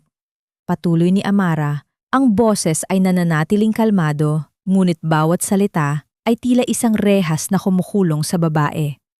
Hindi mo na kailangang mag-alala sa 10 milyon dahil ang matitirhan mo sa susunod na 20 taon ay libre. May pagkain at may uniforme pa. Bumukas ang pinto ng silid. 2 lalaking nakauniporme ng pulis ang pumasok, kasunod ang isang abogado. Ang tunog ng mga yabag ng kanilang sapato sa sahig ay tila isang martilyo na tumatapos sa kalayaan ni Isabel. Isabel Rivas, you are under arrest for qualified theft and falsification of private documents. Wika ng isa sa mga pulis. Isang matinis na sigaw ng pagtutol ang kumawala sa lalamunan ni Isabel. Sinubukan niyang tumakbo patungo sa pinto, ngunit mabilis siyang nahawakan ng mga awtoridad. Ang kanyang pagsisigaw at pagmamakaawa ay umaling-aong-aw sa buong pasilyo, isang tunog na puno ng desperasyon at huling hininga ng kanyang kasamaan. Amara, maawa ka! Patawarin mo ako! Hiyaw ni Isabel habang kinakaladkad palabas. Nakatayo lamang si Amara. Pinapanood ang babaeng sumira sa kanyang pamilya na dahan-dahang nawawala sa kanyang paningin. Wala siyang naramdamang saya sa pagkapanalo. Ang tanghing naroon ay ang isang malalim na paghinga ng ginhawa. Tapos na ang isa sa mga anino ng kanyang nakaraan. Samantala, sa isang malayong kalsada, narinig ni Enzo ang balita tungkol sa pag-aresto kay Isabel mula sa radyo ng isang dumaraang sasakyan. Huminto siya sa paglalakad. Ang kanyang balikat ay bagsak. Hindi siya nagulat. Alam niyang darating ang araw na ito. Ngunit ang mas masakit para sa kanya ay ang maisip na ang babaeng naging dahilan ng kanyang pangtalikod kay Amara ay isa lamang palang kriminal na nagnakaw sa sarili niyang kumpanya. Napatingin si Enzo sa langit. Ang dilim ay dahan-dahang lumalamon sa lungsod. Sa kanyang isipan, isang mukha lamang ang malinaw. Ang mukha ni Amara noong huli silang magkita sa kalsada. Karma na ba ito? Bulong ni Enzo sa hangin. O ito na ang simula ng aking sariling impyerno? Dahan-dahan niyang kinuha ang huling biskwit na ibinigay ni Mira mula sa kanyang bulsa. Ito na lamang ang tanging bagay na nagpapanatili sa kanya na huwag sumuko. Ngunit sa gitna ng kanyang pagmuni-muni, isang itim na sasakyan ang dahan-dahang huminto sa kanyang tapat. At ang bintana nito ay dahan-dahang bumaba. Huwag mong isiping ang mga luhang yan ay sapat na kabayaran para sa 3 taong pagdurusa ng kapatid ko. Ang boses ni Leandro ay kasing talas ng belyo, malamig at walang bahid ng awa. Dahan-dahan siyang bumaba mula sa makintab na itim na sasakyan. Ang kanyang mamahaling sapatos ay tumapak sa maputik na kalsada, isang malaking kaibahan sa kinalalagyan ni Enzo. Ang kintab ng suot ni Leandro ay naging salamin ng dumi at hirap na nakaguhit sa mukha ng dating CEO ng mga Alvarado. Napatayo si Enzo ng tuwid, ngunit ang kanyang mga balikat ay tila may nakadagang dambuhalang bato. Hawak pa rin niya ang huling biskwit na ibinigay ni Mira, ang tanging bagay na nagpapaalala sa kanya na mayroon pa siyang dahilan para huminga. Ang kanyang lalamunan ay tuyong-tuyo at ang bawat salitang nais niyang sabihin ay tila nababara sa tindi ng hiya at pagsisisi. Alam ko, Leandro, kahit ialay ko ang natitirang sandali ng buhay ko, hinding-hindi ko mabubura ang sakit na idinulot ko kay Amara. Mahinang sagot ni Enzo. Ang kanyang boses ay tila isang pabulong na panalangin sa gitna ng ingay ng lungsod. Hindi ako narito para humingi ng kapatawaran. Narito ako para siguraduhing maayos ang lahat para sa kanila. Isang mapait na tawa ang kumawala kay Leandro habang inaayos niya ang kanyang kurbata. Siguraduhing maayos? Tingnan mo ang sarili mo, Enzo. Halos hindi mo na mapakain ang sarili mo. Tapos sasabihin mong titiyakin mong maayos ang lahat? Ang kapatid ko ay nasa tuktok na ng mundo. At ikaw? Ikaw ay nasa ilalim na ng putik na nararapat sa'yo. Dahan-dahang kinuha ni Leandro ang isang puting sobre mula sa kanyang bulsa at inabot ito kay Enzo. Hindi ito puno ng pera. Ito ay isang form ng aplikasyon para sa isang posisyon bilang maintenance staff sa Mariposa Foundation, ang bagong tatag na organisasyon ni Amara para sa mga nangangailangan. Kailangan ng mga tauhan sa warehouse ng foundation. Mabigat ang trabaho, maliit ang sweldo, at walang nakakaalam kung sino ka talaga roon. Wika ni Leandro, ang kanyang mga mata ay nanatiling mapanui. Kung talagang gusto mong magsilbi, gawin mo ito ng tahimik. Huwag kang magpapakita kay Amara. Huwag mong lalapitan si Mira. Maging anino ka na lamang na tumutulong sa mga taong dati ay tinatapakan mo lang. Nanginginig ang mga kamay ni Enzo habang tinatanggap ang papel. Para sa kanya, ang pagkakataong ito ay hindi lamang isang trabaho. Ito ay ang kanyang landas patungo sa kaligtasan ng kanyang kaluluwa. Bago pa man siya makapagpasalamat, ay mabilis nang sumakay si Leandro sa sasakyan at pinaharurot ito paalis. Iniiwan si Enzo sa gitna ng alikabok at uso. Bago bumalik sa kanya inuupahang kwarto, dahan-dahang tinupi ni Enzo ang form at inilagay ito sa loob ng kanyang maruming t-shirt malapit sa kanyang puso. Nakita niya ang isang maliit na kuting na nanginginig sa gilid ng basurahan. Kahit gutom na siya, dahan-dahan niyang dinurog ang biskwit na ibinigay ni Mira at inilapag ito sa harap ng kuting. Pinanood niya ang maliit na hayop na kumain. At sa unang pagkakataon sa loob ng maraming taon, naramdaman ni Enzo ang isang munting init sa kanyang dibdib. Isang patunay na ang kanyang pagkatao ay hindi pa tuluyang namamatay. Samantala, sa loob ng opisina ni Amara, nakatitig siya sa surveillance footage na ipinadala ni Leandro.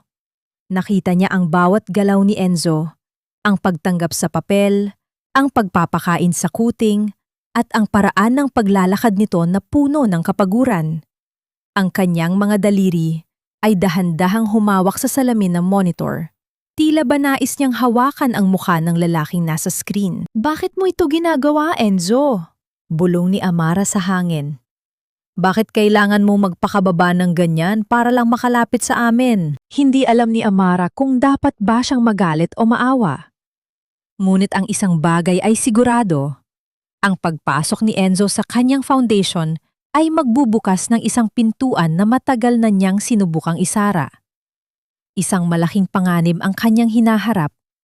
Ang panganib na baka sa gitna ng kanyang pagtulong sa iba, muli siyang mawala sa mga bisig ng lalaking minsan nang sumira sa kanyang mundo. Ang amoy ng alikabok at lumang karton ay tila naging bahagi na ng bawat hininga ni Enzo. Sa loob ng malawak at mainit na warehouse ng Mariposa Foundation, ang bawat galaw niya ay sinusukat ng bigat ng mga sako ng bigas at mga kahon ng dilatang pagkain. Ang kanyang katawan na dati ay nasanay sa malalamig na opisina, ay ngayon ay punong-puno ng mga pasa at malalagyat na pawis. Ngunit sa likod ng pagod, may isang kakaibang pakiramdam ng kapayapaan na dahan-dahang nananahan sa kanyang puso.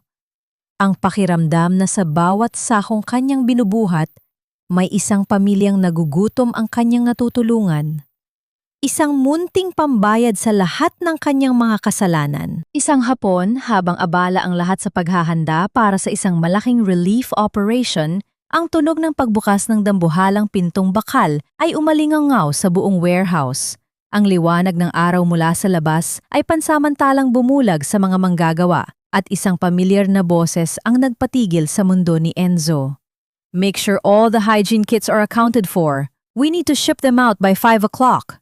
Utos ni Amara. Mabilis na yumuko si Enzo at isinuot ang kanyang kupas na sombrero para itago ang kanyang mukha. Pilit niyang ipinagpatuloy ang pagbubuhat. Ang kanyang puso ay pumipintig ng mabilis na tila isang tambol. Ang bawat hakbang ng takong ni Amara sa semento ay nagpaparamdam sa kanya ng isang matinding kaba at pananabik. "Mommy, look! It's the kind man!" Sigaw ng isang maliit at masayang boses. Bago pa man makapagreaksyon si Enzo, naramdaman na niya ang maliliit na kamay na yumayakap sa kanyang binti. Si Mira. Ang bata ay nakangiti ng malawak. Ang kanyang mga mata ay nagniningning sa tuwa nang makilala ang lalaking tumulong sa kanya sa kalsada. "Hello po, mister. Dito ka rin po work? Are you helping mommy?" Inosenteng tanong ni Mira habang tinitingnan ang maruming t-shirt ni Enzo. Nanigas si Enzo sa kanyang kinatatayuan. Dahan-dahan niyang ibinaba ang sakong kanyang pasan. Ang kanyang mga kamay ay nanginginig. Sa gilid ng kanyang paningin, nakita niya ang dahan-dahang paglapit ni Amara. Ang kanyang mukha ay puno ng pagtataka. Ngunit nang makita ang tindig ng lalaki, ang kanyang mga mata ay nanlaki sa gulat at galit. "Mira, come here!" Mahinang utos ni Amara, ang boses ay puno ng babala. Lumapit siya at marahas na hinila ang anak palayo kay Enzo. "I told you to stay with your yaya." "But mommy, siya po yung nag-help sa akin before. He gave me his biscuit." Pagpupumilit ni Mira, ang kanyang labi ay dahan-dahang naumunguso dahil sa lungkot. Hinarap ni Amara si Enzo.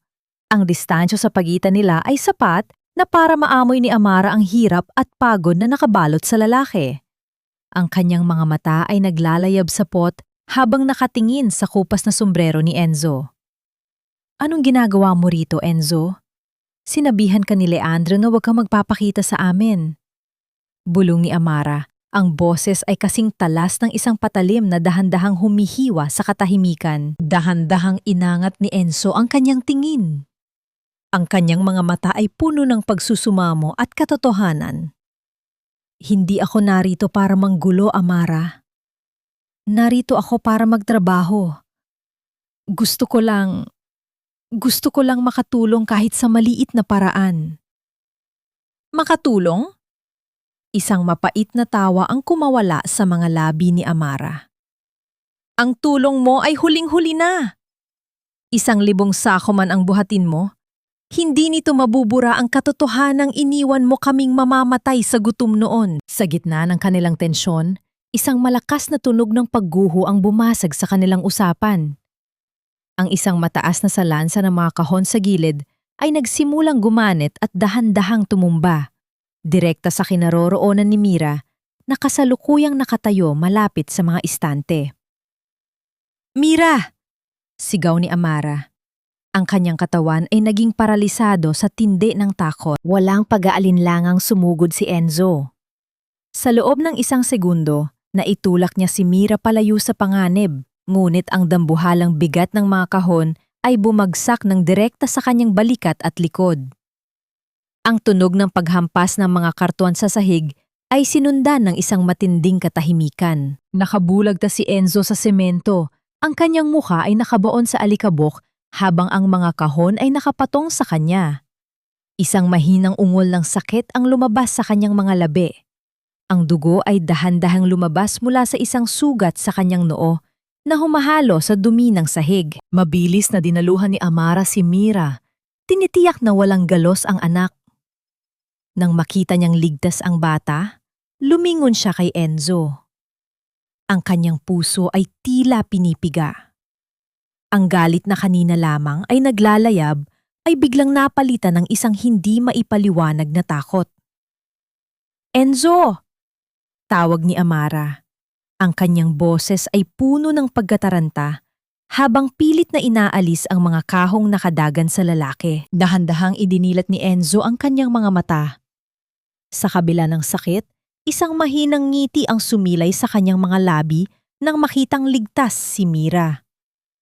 Ang kanyang kamay, na puno ng kalyo at dugo, ay dahan-dahang lumapit sa kinaroroonan ni Amara. Ngunit bago niya ito mahawakan, ang kanyang ulirat ay tuluyan ng naglaho. Ang amoy ng antiseptic sa loob ng puting silid ay tila nagpapabigat lalo sa dibdib ni Amara. Nakatayo siya sa paanan ng kama. Ang kanyang mga mata ay hindi maalis sa walang malay na figura ni Enzo. Ang lalaking dati ay puno ng yabang at kapangyarihan ay ngayon ay nakahiga, balot ng mga benda at konektado sa mga makina. Ang ritmikong paghinga ni Enzo ay ang tanging pruweba na patuloy pa rin siyang lumalaban. He suffered a mild concussion and a dislocated shoulder, but he's stable now. Wika ng doktor bago ito tahimik na lumabas ng kwarto. Nang magsara ang pinto, dahan-dahang lumapit si Amara sa gilid ng kama. Ang kanyang paningin ay nakapako sa maruming kamay ni Enzo na puno ng mga kalyo at sugat mula sa trabaho sa warehouse. Kakaiba ito sa makinis at perpektong kamay na minsang nag-abot sa kanya ng mga papeles ng diborsyo. Bumukas muli ang pinto. Pumasok si Don Fernando. Ang kanyang mukha ay seryoso, ngunit may bahid ng pag-aalala para sa kanyang anak. Lumapit siya kay Amara at hinawakan ang balikat nito. Alam ko kung anong iniisip mo, Amara. Mahinang simula ng matanda. Nakikita mo ang pagbabago niya at ngayon ay iniligtas pa niya ang buhay ng anak mo. Ang iyong puso ay naguguluhan kung dapat mo na siyang patawarin. Hindi sumagot si Amara. Ang kanyang mga mata ay puno ng luhang nagbabadyang bumagsak. Papa, bakit kailangan niyang gawin ito? Bakit kailangan niya pang magpakabayane? Mas madali para sa akin ang kamuhian siya kung nanatili siyang makasarili. Ngunit ngayon, paano ko siya kamumuhian kung ibinuwis niya ang buhay niya para sa anak ko? Isang malalim na buntong hininga ang kumawala kay Don Fernando. Ang pagpapatawad ay hindi ibig sabihin ay kalilimutan mo ang nakaraan, anak. At hindi rin ibig sabihin ay kailangan mo siyang tanggapin muli sa iyong buhay bilang isang asawa. Minsan, ang pagpapatawad ay ang pagkilala lamang na ang taong nanakit sa iyo ay may kakayahan ding gumawa ng tama. Tumingin si Amara sa kanyang ama. Ang mga salita nito ay tila isang malinaw na tubig na naghugas sa kanyang naguguluhin isipan. Sa sandaling yon, dahan-dahang gumalaw ang mga daliri ni Enzo. Isang mahinang ungol ng sakit ang lumabas sa kanyang mga labi bago tuluyang bumukas ang kanyang mga mata. Sa una, ang kanyang paningin ay malabo. Ngunit, nang dahan-dahang luminaw ito, nakita niya si Amara na nakatayo malapit sa kanya. Mira! Ang unang salitang namutawi sa labi ni Enzo. Ang kanyang boses ay basag at mahina. Ayos ba siya? Nasaktan ba siya? Ligtas siya, Enzo. Walang galos ang anak ko.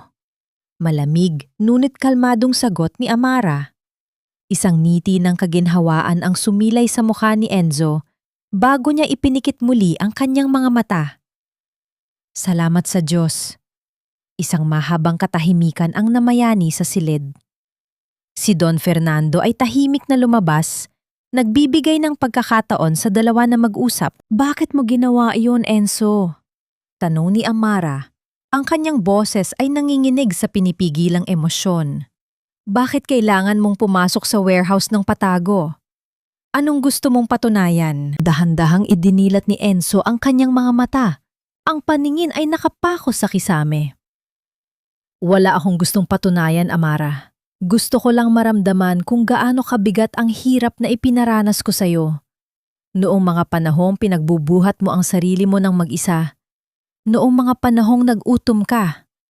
Naisip ko, siguro kung bubuhatin ko ang mga sakong iyon para sa iba, kahit papaano, gagaan ang kasalanan ko sa'yo. Hindi mo mababayaran ang nakaraan sa pamamagitan ng pagpapahirap sa sarili mo. Mariing sagot ni Amara, ngunit ang kanyang mga mata ay dahan-dahang naluluha. Dahan-dahang humarap si Enzo kay Amara. Mabigat ang kanyang mga mata, puno ng pagsisisi at lungkot na matagal na niyang dala. Sandali siyang natahimik bago muling nagsalita, na tila maingat na pinipili ang bawat salita. Alam ko, mahina niyang tugon. At nauunawaan ko kung bakit napakahirap para sa'yo na muling magtiwala. Hindi na rin ako umaasang mababago ko ang lahat ng nangyari. Huminga siya ng malalim bago ibinaba ang tingin. May isa lang akong hinihiling. Kung maaari, hayaan mo akong gampanan ang pagiging ama kay Mira sa abot ng aking makakaya. Hindi para sa akin, kundi para sa kanya. Kahit hindi na ako maging bahagi ng buhay ninyo gaya ng dati, sana ay mabigyan pa rin ako ng pagkakataong maipakita sa kanya na mahal ko siya. Naramdaman ni Amara ang pagpatak ng kanyang luha. Sa unang pagkakataon, matapos ang 3 taon, narinig niya ang tunay na pagsisisi sa boses ni Enzo. Hindi ang pagsisisi ng isang taong nawalan ng yaman, kundi ang pagsisisi ng isang lalaking nawalan ng kaluluwa. Pag-uusapan natin yan kapag magaling ka na. Wika ni Amara, sinusubukang panatilihin ang lamig sa kanyang boses. Ngunit ang pagtalikod niya ay mabilis at puno ng emosyon. Bago siya tuluyang lumabas ng pinto, huminto siya at lumingon. Salamat Enzo, dahil kung hindi dahil sa'yo, wala na sana akong anak ngayon. Nang magsara ang pinto, isang luha ang dahan-dahang tumulo mula sa mata ni Enzo. Ang kanyang puso, na matagal ng balot ng kadiliman, ay nakaramdam ng isang munting sinag ng pag-asa. Hindi man ito maibabalik ang kanilang pagsasama, sapat na ito upang magbigay sa kanya ng dahilan para magpatuloy. Isang malawak at tahimik na paghanga ang namayani sa loob ng Grand Ballroom ng Kapitolyo. Ang mga ilaw na nagmumula sa mga dambuhalang kristal na chandelier ay tila mga bituin na nakatuon lamang sa isang tao. Nakatayo si Amara sa gitna ng entablado. Hawak ang isang mabigat na tropeo na gawa sa salamin. Nakaukit doon ang mga salitang, Babae ng Taon, Inspirasyon at Lakas ng Mariposa Foundation. Ang suot niyang puting gown ay simpleng-simple, walang labis na palamute. Ngunit ang kanyang presensya ay umaapaw sa kapangyarihan at dignidad. Tiningnan niya ang daan-daang matang nakatitig sa kanya. Mga politiko, mga negosyante, at higit sa lahat, ang mga kababaihang natulungan ng kanyang pundasyon. Huminga ng malalim si Amara bago inilapit ang kanyang sarili sa mikropono.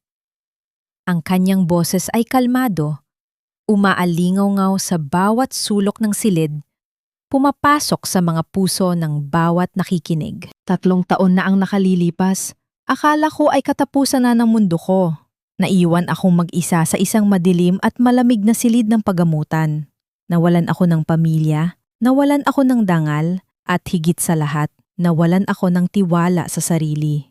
Pagsisimula ni Amara, ang kanyang mga mata ay nagpapakita ng anino ng nakaraan, ngunit walang bakas ng pait.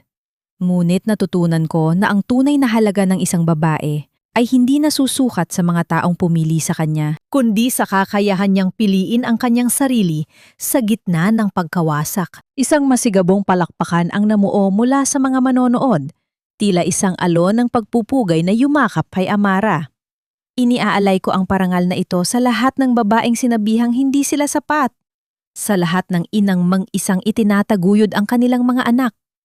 Huwag kayong matakot sa dilim, dahil doon ninyo matutuklasan ang sarili ninyong liwanag. Pagtatapos niya, kasabay ng isang matamis at purong ngiti. Habang nagpupugay ang buong bulwagan, Ang paningin ni Amara ay hindi sinasadyang apadpad sa pinakadulong bahagi ng silid, malapit sa malalaking pintuan palabas. Sa kabila ng dagat ng mga taong nakasuot ng maikintab na barong at mahahabang kasuotan, may isang aninong nakatayo roon.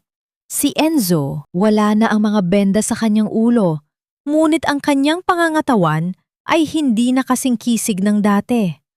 Nakasuot lamang siya ng isang malinis, ngunit simpleng puting polo na nakatupi ang manggas hanggang siko. Wala siyang dalang bulaklak, wala siyang intensyong lumapit, nakatayo lamang siya roon. Ang kanyang mga kamay ay marahang pumapalakpak, habang ang kanyang mga mata ay puno ng luhang nag-uumapaw sa pagmamalaki at paghanga. Sa unang pagkakataon matapos ang lahat ng unos, nagtama ang kanilang mga paningin. Hindi umiwas si Amara. Hindi rin siya nakaramdam ng galit. Ang tanging naramdaman niya ay isang tahimik na pagtanggap. Pinanood niya kung paano dahan-dahang yumuko si Enzo bilang tanda ng malalim na paggalang. Bago ito tumalikod at tahimik na naglakad palabas ng pinto, hinahayaan si Amara na angkinin ang tagumpay ng walang bahid ng kanyang madilim na anino. Hindi siya sinundan ni Amara. Alam niyang iyon ang pinakamagandang regalo maibibigay ni Enzo sa kanya ngayon. Ang kalayaan. Nang matapos ang formal na programa, bumaba si Amara mula sa entablado. Sinalubong agad siya ng isang mahigpit na yakap mula sa maliit na si Mira, habang nakangiting nakatingin sa kanila si Don Fernando at Leandro. "You are so beautiful, Mommy! I'm so proud of you po!" Masayang wika ni Mira habang hinahaplos ang tropeo ng kanyang ina. Lumuhod si Amara para pantayan ang kanyang anak. Hinalikan niya ang noo nito. Ang kanyang puso ay puno ng pasasalamat na lumaki ang bata ng puno ng pagmamahal. Biglang nag-iba ang ekspresyon ni Mira. Ang kanyang inosenteng muka ay napalitan ng isang malalim na pag-iisip. Pinaglaruan ng bata ang laylayan ng gown ni Amara bago mahinang nagsalita. "Mommy, I saw the kind man earlier. Yung nag-save po sa akin sa big boxes. He was standing far away and he was smiling at you." Napatigil si Amara. Ang kanyang paghinga ay pansamantalang natigil. Hinawakan niya ng mahigpit ang maliliit na kamay ng kanyang anak. "Ano pang nakita mo, anak?" Tumingala si Mira. Ang kanyang mga matang kasing itim ng gabi ay direktang tumingin sa kaluluwa ng kanyang ina.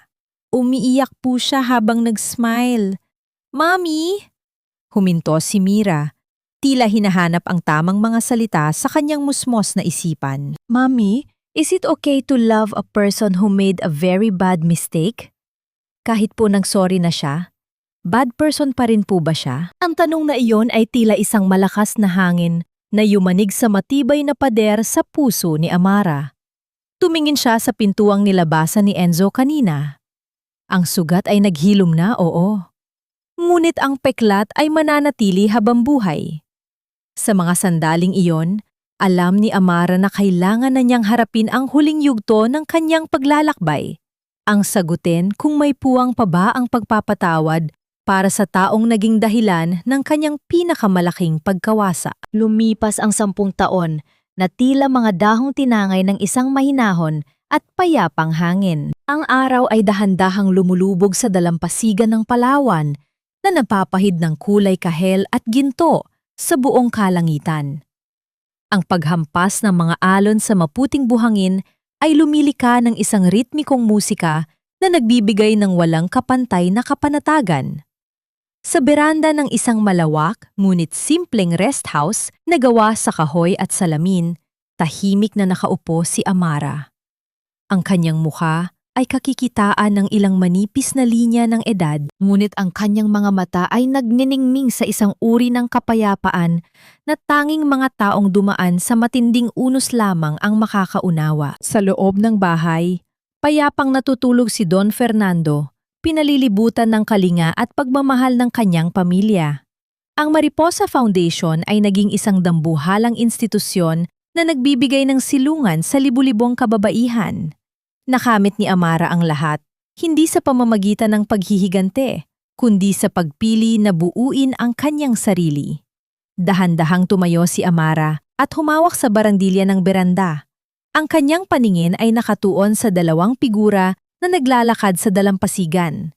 Ang isa ay isang dalagita na may mahaba at inalon na buhok, nagtataglay ng matatag na tindig ng mga villa court, ngunit may mga matang nagpapaalala ng isang lumang pamilya. Si Mira. 13 taong gulang na siya ngayon.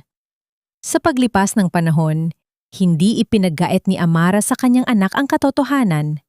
Ikinuwento niya ang lahat, ang sakit, ang pagkakamali, at ang pagsisisi. Sa tabi ni Mira ay naglalakad ang isang lalaking may mga uban na sa buhok. Ang kanyang balat ay nasunog sa araw dahil sa walang humpay na pantatrabaho sa labas, at ang kanyang mga hakbang ay hindi na kasing bilis ng dati. Si Enzo. Matapos ang aksidente sa warehouse noong araw na yon, hindi na bumalik si Enzo sa Maynila. Tinalikuran niya ang mundo ng negosyo at piniling maging isang ganap na volunteer worker sa mga malalayong probinsya para sa foundation. Hindi siya kailanman nag-asawa muli. Ibinuhos niya ang bawat araw ng kanyang buhay sa pagbubuhat ng mga materyales, pagpapakain sa mga ulila, at pagtulong sa mga taong walang kakahedang lumaban. Naging kabayaran niya ang paglilingkod, hindi upang mabawi si Amara, kundi upang maging karapat-dapat siyang tawaging tao muli. Pinanood ni Amara kung paano umupo si Mira sa buhanginan. Dahan-dahang umupo rin si Enzo sa tabi nito, may sapat at magalang na distansya. Nakita ni Amara ang pagngiti ng kanyang anak habang may iniaabot na isang lumang panyo kay Enzo. Ang panyong naiwan nito noong bata pa si Mira. Nakita niya ang pagtulo ng luha sa mga mata ng lalaking minsang sumira sa kanyang puso at kung paano dahan-dahang ipinatong ni Mira ang kanyang ulo sa balikat ng kanyang ama. Napakagatlabi si Amara habang isang mainit na luha ang tumakas mula sa kanyang mga mata. Ngunit ang luhang ito ay hindi galing sa sakit. Ito ay luha ng lubos na paglaya. Napatawad na ba niya si Enzo? Oo, matagal na. Natutunan ni Amara na ang pagpapatawad ay hindi isang premyo na ibinibigay sa taong nagkasala, kundi isang regalong ibinibigay mo sa iyong sarili upang tuluyan mong mabitawan ang baga ng pot. Hindi niya kinalimutan ang sugat, ngunit hindi na niya hinahayaang ang sugat na iyon ang magdikta ng kanyang kinabukasan. Natagpuan ba niya ang kanyang kapayapaan? Oo. Ang kapayapaan ni Amara ay hindi matatagpuan sa panibagong pag-ibig o sa pagbabalik sa nakaraan. Ang kanyang kapayapaan ay nakatanim sa katotohanang buong-buo siya nang walang sinasandalan. Hindi sila muling magsasama ni Enzo bilang mag-asawa. Ang librong iyon ay matagal nang naisara at naisalin sa abo. Ngunit bilang mga magulang ni Mira, natagpuan nila ang isang tahimik na tulay ng pag-unawa. Mula sa malayo, nag-angat ng tingin si Enzo. Nakita niya si Amara na nakatayo sa beranda. Dahan-dahang tumayo ang lalaki, inilagay ang kanang kamay sa kanyang dibdib at yumuko ng bahagya. Isang tahimik na pagpapasalamat para sa pinakamalaking regalong natanggap niya, ang pagkakataong makilala ang kanyang anak. Ngumiti si Amara at marahang tumango bilang tugon. Tinalikuran niya ang dalampasigan at naglakad pabalik sa loob ng bahay kung saan naghihintay ang kanyang ama. Sa huli, ang buhay ay nagturo ng isang napakahalagang aral. Ang tunay na pag-ibig ay hindi palaging nangangahulugan ng pag-angkin. Minsan, ang pinakamataas na anyo ng pagmamahal ay ang pagpapalaya. At sa pagpapalaya ni Amara sa kanyang galit, natagpuan niya ang pinakamagandang bersyon ng kanyang sarili. Isang babaeng hindi na biktima ng kanyang nakaraan, kundi ang reyna ng kanyang sariling tadhana.